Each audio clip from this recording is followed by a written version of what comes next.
right, on today's episode of Anime Village, I welcome on a very special guest. She is Monét Tatianna Lerner. She's a singer, actor, voiceover actor, and medieval times queen. Monet, welcome to the show. Hey, thank you so much for having me. Yeah, Excited to be here. I'm super excited to have you on the show. I've heard such great things about you, and like very, very excited to have you on the show and hear about your background and all the voiceover work you've done, because you've been in a ton of anime, like you voiced in a bunch of animes, and it's really cool to have you on the show. Thank you so much for having me, Jeff. I'm really excited to be here. I'm putting my phone on silent so we don't get interrupted by the dings. That's an idea, yeah. So sorry. No, that's happened to me. I've been in interviews before where I gotten phone calls and like, oh, forgot to do that. Whoops.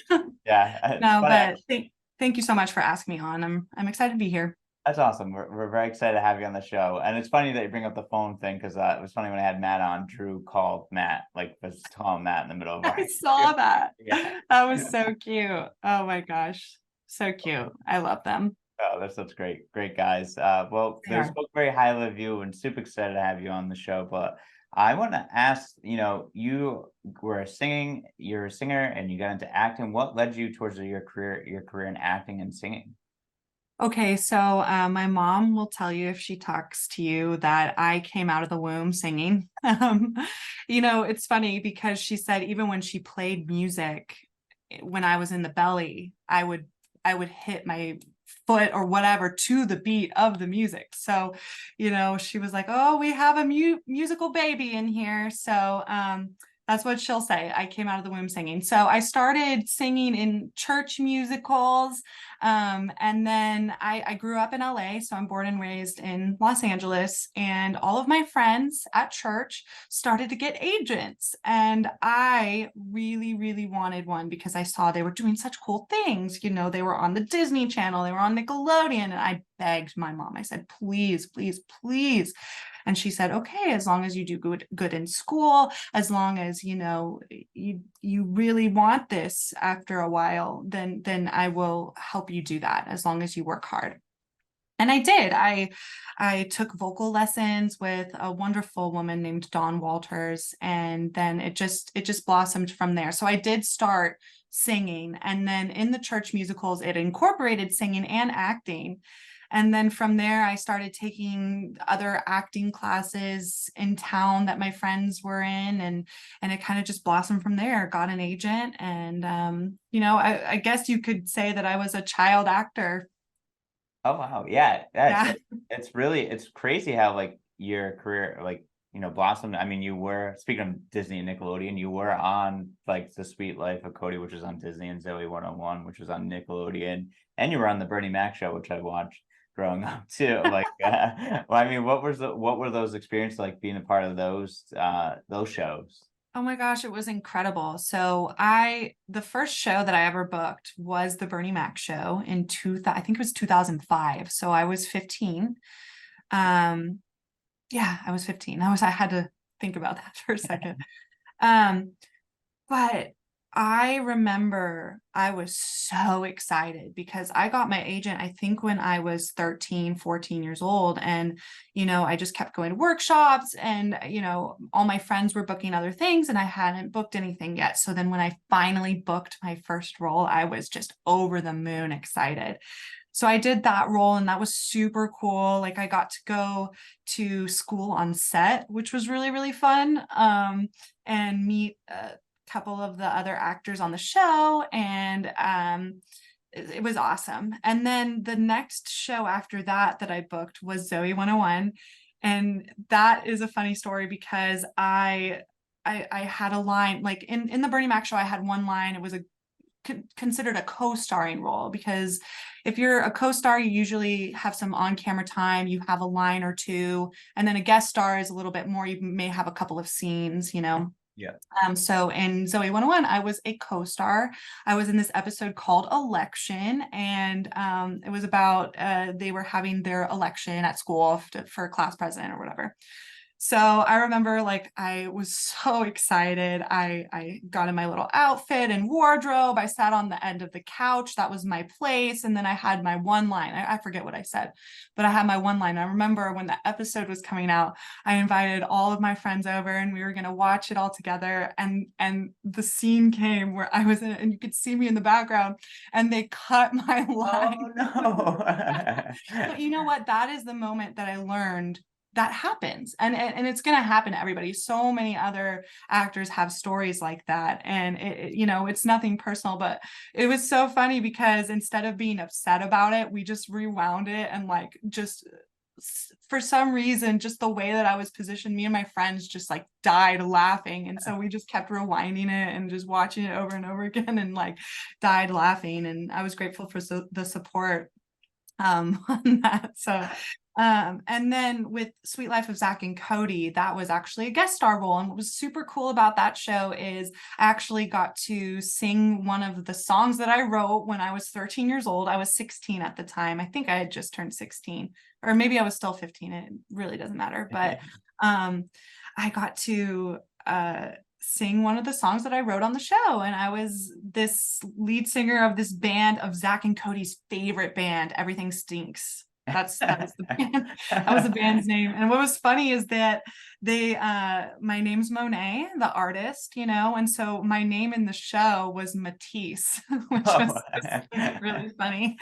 And so that was a really cool experience. And I got to bring my Daisy Rock guitar, and play that like actually on the show. Oh, And that's awesome. all of the clothes that I wore on the show were actually my own clothes, which was really cool too. That's really cool. And yeah, Zach and Cody skip school. They go to the mall. The mom finds out that they're there because they enter in this contest to be in their favorite band, Everything Stinks, music video. And I was the lead singer, and at the end of the shoot, the mom sees them through the window and she's like, "Oh boy, you're in big trouble." And she comes in, and Cody, who's Cole Sprouse, was like, I just said what the hey, and I lived. And he dips me and he kisses me on the mouth. Okay, so funny story about that. I didn't know that was going to happen because in the prior takes he kissed me on the cheek.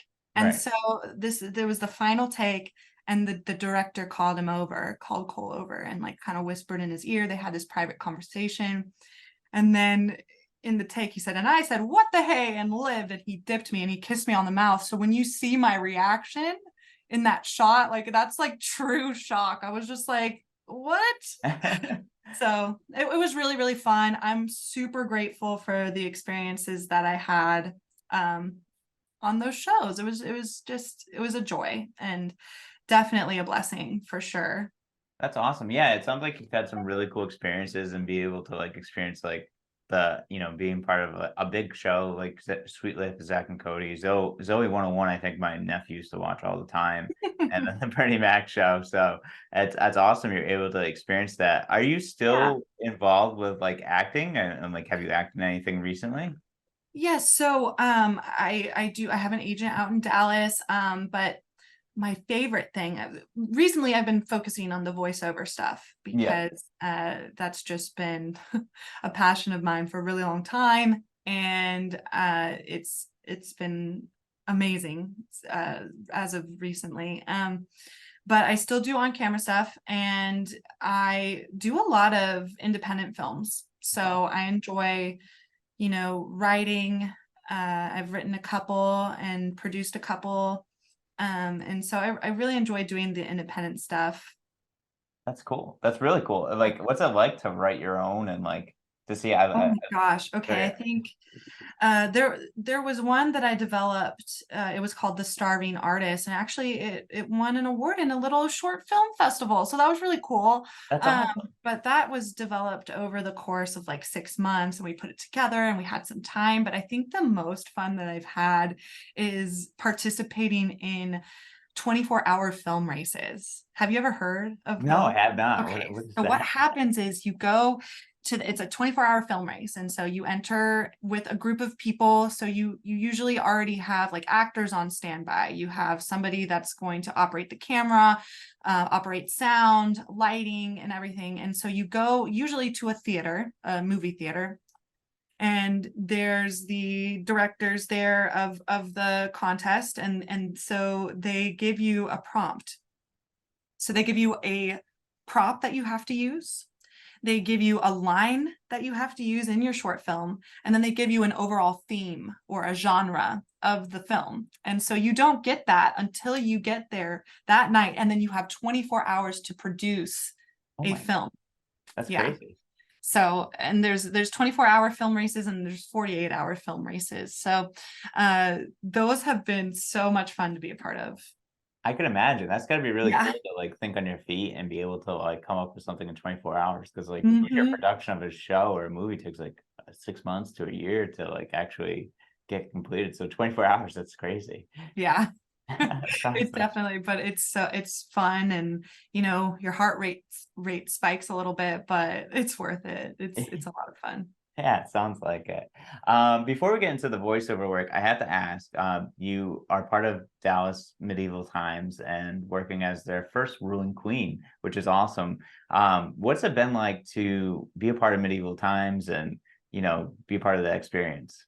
Man, I tell you what, I've been with Medieval Times for almost 8 years now, and I have just loved it. Um, so yeah, I joined the company in 2016 as a princess. And then in 2017, we opened the new show. It's called Sovereign, and it was Medieval Times' first sole ruling queen in the company's history. And so that was awesome. We opened it here in Dallas. I was the first ever to play this role. Her name is Queen Maria Isabella.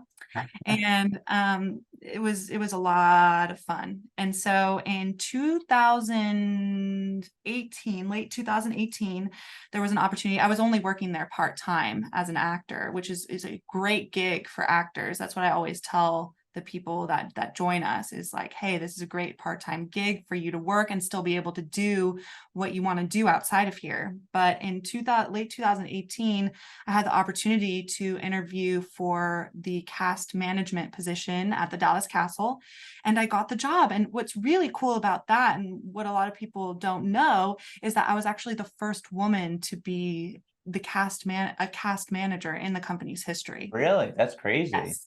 That's Yeah. awesome. That's So so cool. yeah. So for sole ruling queen, and then woman cast manager. And now we have four women who are cast managers now. That's So awesome. yeah, That's really great. So you're breaking boundaries all over the place at Medieval Times.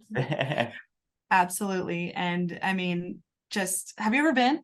No, I haven't. So this is a Oh my conversation I've had with gosh. Matt. Yeah, I was telling Matt that if I ever head down to Dallas, he was gonna like hook me up, get me down there for tickets. Oh yeah, we got to get you knighted. You'll become a knight of the realm, or a dragon slayer, or a friend of dragons, whatever you want to be. And then yeah, we'll hook you up. I So love Rhode it. Island, I wonder what's closest to that. Maybe New Jersey, Atlanta, Probably New Jersey, yeah. Or Jersey. yeah. Atlanta would I'm be trying to think of the map in my head. I'm yeah, not. yeah. Atlanta would be a quick flight, but yeah, I never been. It seems really cool. I started following Medieval Times on Dallas, and then so I just like on Instagram, and I've been watching, like looking at videos. They look awesome. It looks like a good time. Yes. And as well as being the queen at Medieval Times and the cast manager, I'm also a master falconer. So I work with falcons Oh and my I God, fly them. that's awesome. How did you learn that? Like, how quickly does that like? Do you have to pick that up? Oh wow, yeah. So basically when we shut down for COVID, our master falconer did not come back from the shutdown. So we had a gentleman that had worked there for 30 years who has worked with the birds before. He became our master falconer, but we needed another apprentice. And so I said, hey, I'll do it.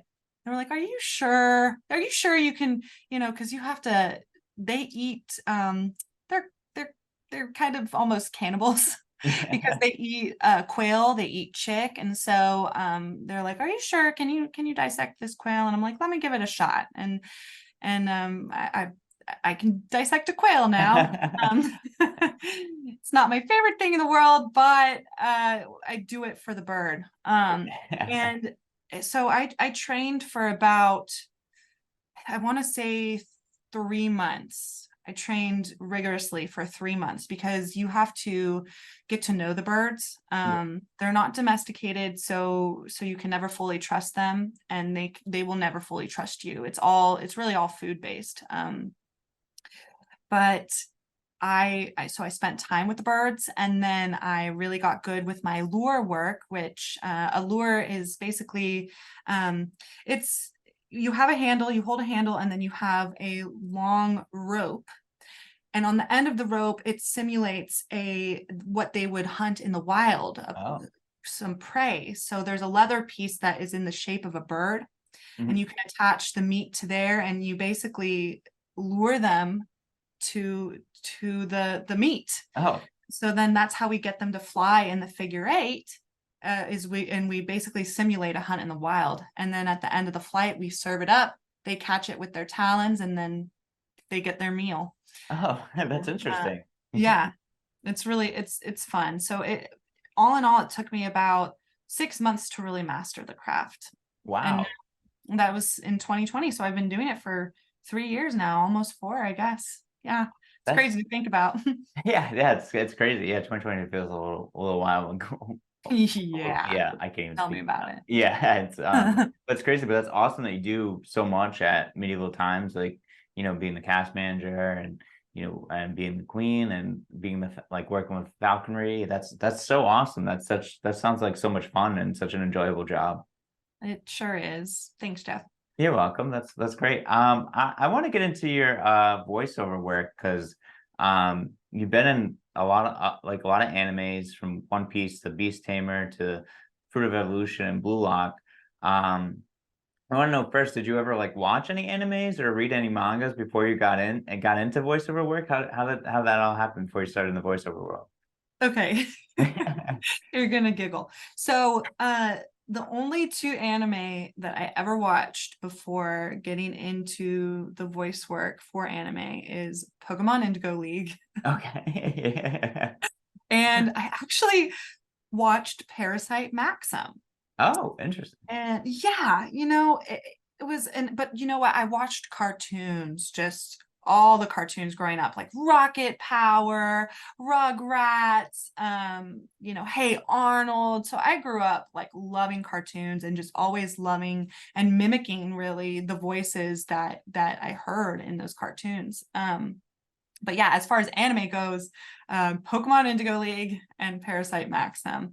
But now I'm totally all into reading the manga and the light novels, and so I've definitely, since I started performing the voice work over there, I've become more of a weeb than I was. So. I love it. I love it. Also, great 90s reference to all those Yeah, cartoons. Those are my favorite cartoons. Like I grew up on those cartoons too. I was a big fan of Hey Arnold, Rugrats, Rocket Power.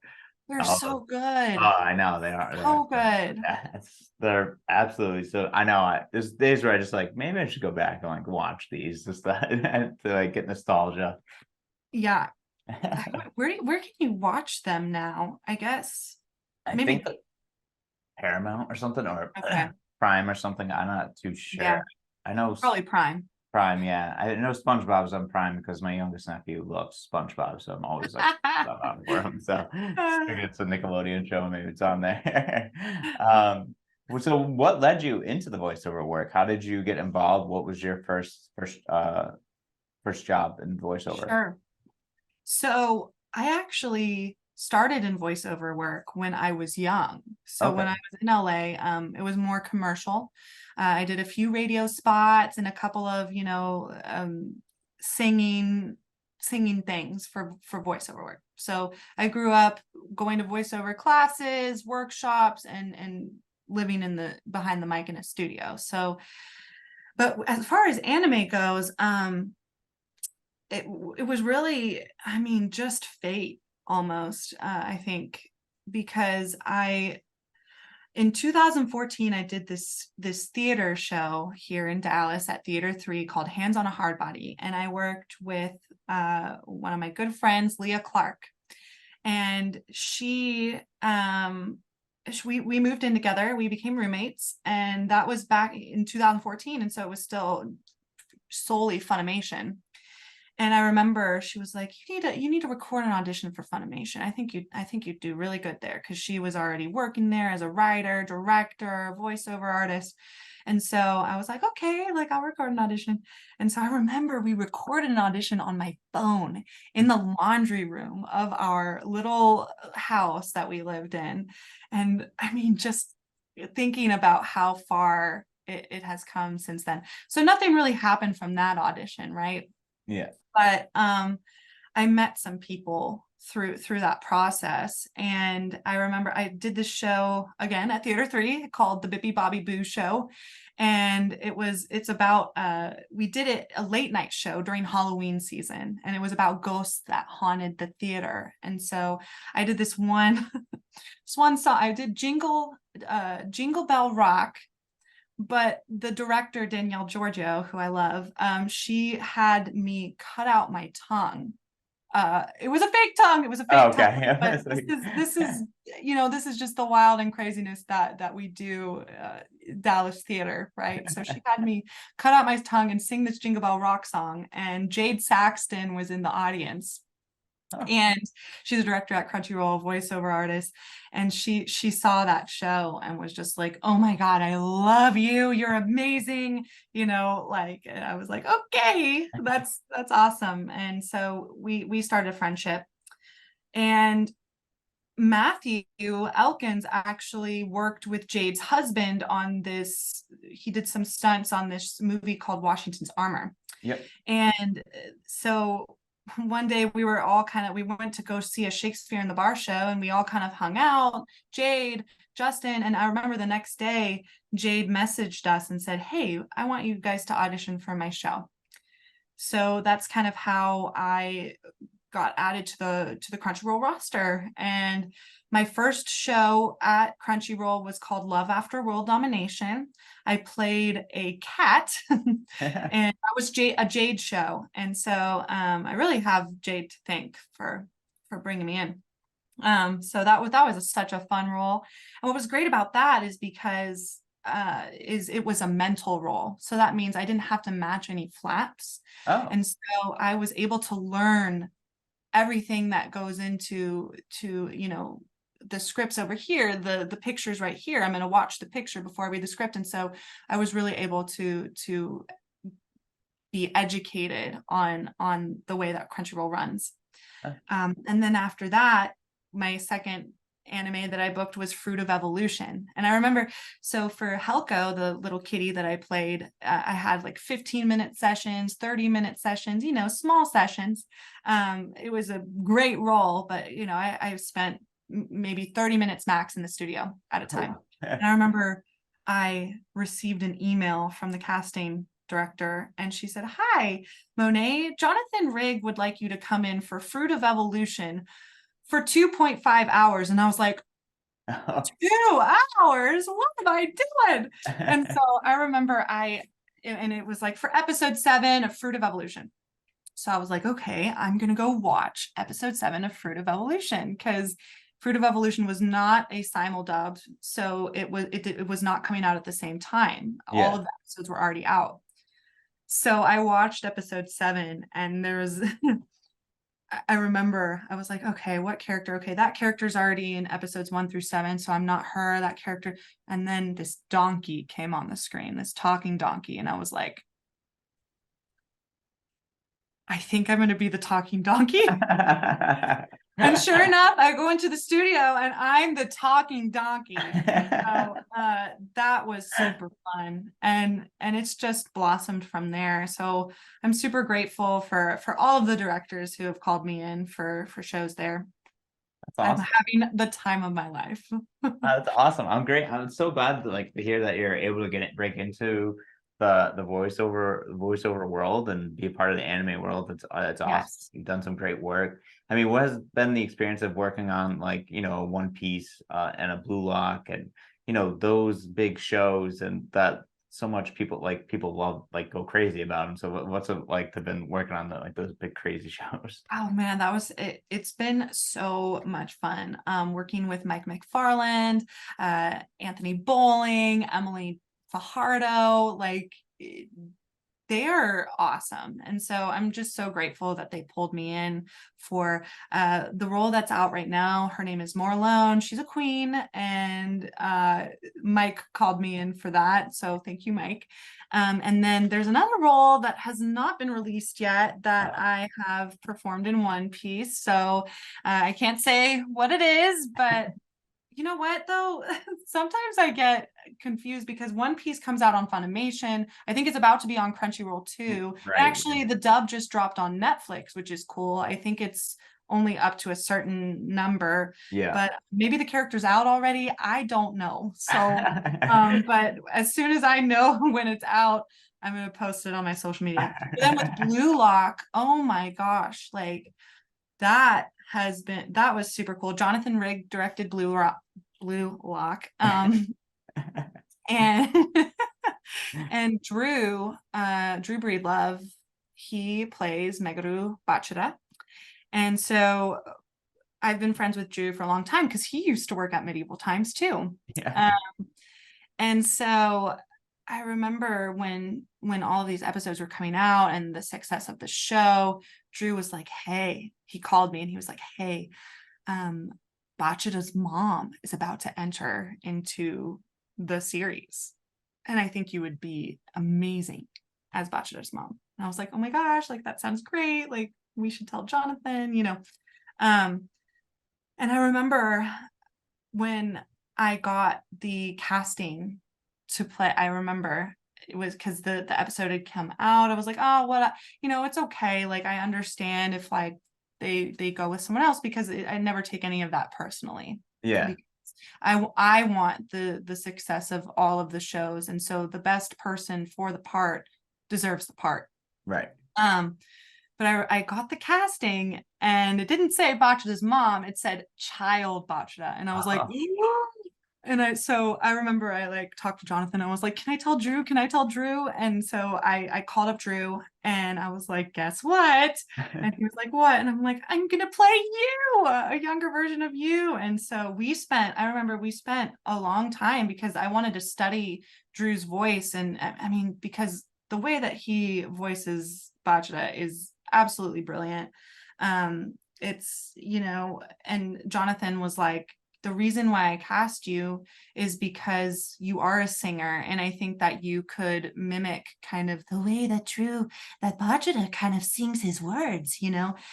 So it was really interesting for me to find the voice of the child version of him because it was, like he already is in such a high register. So I had to find like an even higher register, but also still make him sound like a male, if that makes sense. Yeah. And so it just took it took a good week. I was very grateful to Jonathan for letting me know like a week before we recorded so that I could spend time, talking to Drew and then watching Drew and listening to Drew.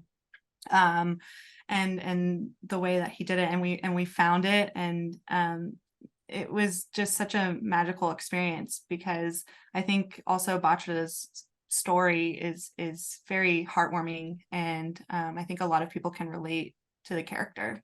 Yeah, absolutely. It's a cool story, and that's such a cool like way how you prepared for it too. Like talking with Drew and discussing like how to get the voice down, and that's awesome that you guys nailed it. I watched that episode. It was such a cool thing to see. You guys did a fantastic job. So awesome. Thanks, Jeff. You're welcome. Yeah, it's all. I mean, it's great because I mean, you played in such great roles, and obviously you do such a great job. You like with characters, and how do you prepare for like other characters? Like, do you just kind of add own twist to it? Do you listen to, like when you listen to like the donkey, like when you heard his voice Yeah, so it depends. It really depends on the show, and it depends on what the director wants because the director has a vision. And so sometimes I'll listen to the Japanese and I'll go as close to the Japanese as possible. as far as placement goes, in registers. Or, sometimes the director will be like, hey, you know what, I want to try it more like this. Can you do a little bit more, like in a lower register? Or, yeah, the Japanese is doing this, but let's, I see her kind of more in this range. And so I trust all of the directors that I work with. And it's so rewarding when you finally find the voice, and it's just like you're just going. And yeah, so, but a lot of the roles, it just depends, because usually when we go in the first, if my character is in the first episode, then the Japanese is already out, so Yeah. I'm able to watch it. Some people don't like watching it before. I always watch before, because I want to see really what everything's about. And now, like you mentioned before, have started reading the mangas and the light novels, because there's stuff in there that's sometimes not in the anime. And Yeah. so you kind of gain a little bit more insight on your character from reading. That's yeah, it's true. It's like you don't know, like there could be something that they're not gonna put in the show and get more like you get more backstory of the character of like what their like life has been like.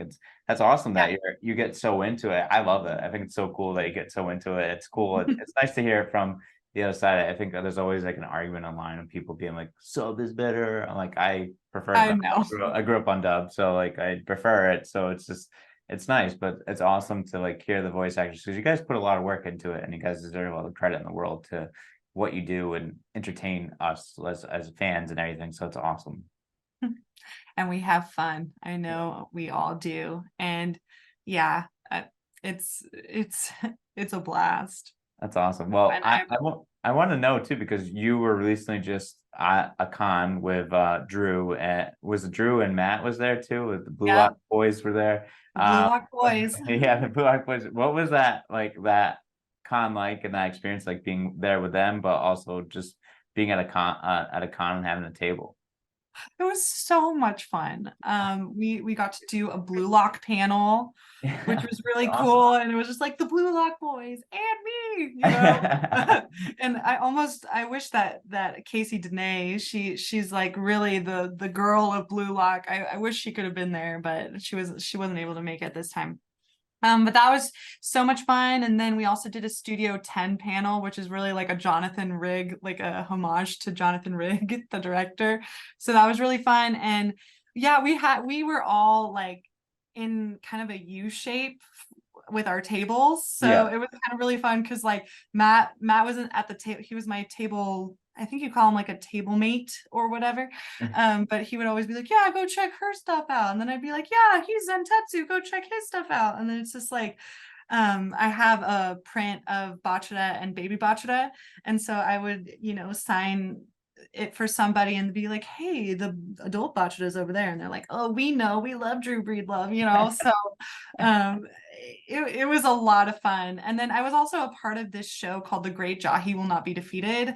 And Lisette, who is the Great Jahy, in that show I play so there's the Great Jahy. She's the second in command of the Dark Realm. The Dark Realm gets destroyed by the magical girl who ruins the Mana Crystal, and shards of the Mana Crystal explode everywhere into the human realm. And so the Great Jahy has to try to navigate the human realm as this, no money, just she learns her life lessons. But I play this character named Druge, who is her humble servant.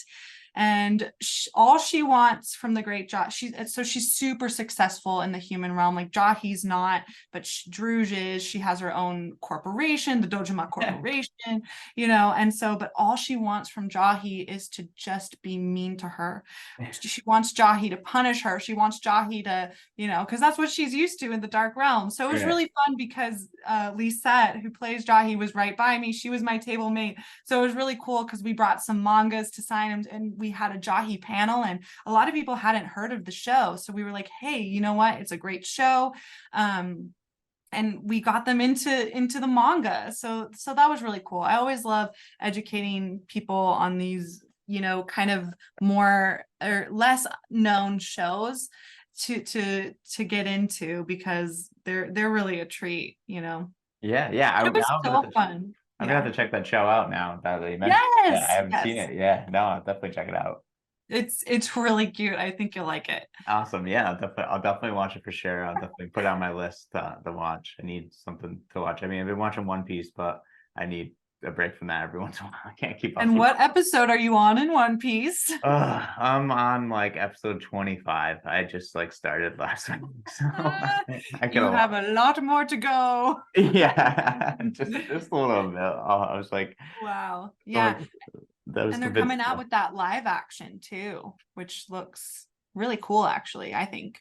Yeah, I think so too. I know there hasn't been much success with the live action, but I'm looking forward to seeing that. It looks pretty, Yeah. actually looks really good. So I'll definitely check Yeah. it out for sure. Yeah, that's awesome. What do you think too about like the anime craze? Like everything that's like how it just kind of like there was a boom, anime boom, like out of nowhere, like after like during COVID, and I think now it's still continuing growing and like starting to see anime be more popular in the sense of like athletes and like a lot of famous people are wearing like anime gear and everything like that. It's just very interesting to like see that. What are your thoughts on that craze?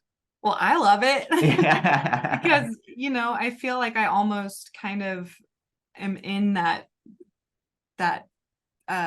group, I guess, of, kind of a newer fan of really true. I mean, I think Pokemon Indigo League, we can consider that an anime, Yes, yeah, definitely.